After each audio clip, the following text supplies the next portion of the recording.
रेलवाईर उच्चस्तरीय committee पक्षर Balugaon rail station रे विभिन्न कार्यर समीक्षा।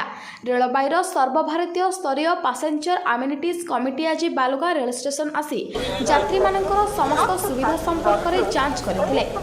कमिटीर कन्वीनर श्री दिलीप मल्लिक समेत कमिटीर सदस्य अजय यादव, अभिजित दास, रामकुमार पाहान, अभिलाष पांडे, विचित्र नारायण काटिला और सुनील राम जांच करथिले।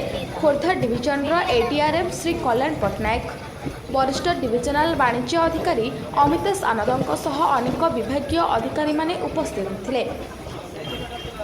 स्टेशन स्वच्छता, विश्राम गृह, यात्री यातायात, बसवा सुविधा, पानीय जल व्यवस्था, दिव्यांग यात्री सुविधा, फैन, दिव्यांग और रोगी यात्री निमंते व्हीलचेयर प्रभृति सुविधा संपर्क में टिकिनिखि जांच करथिले।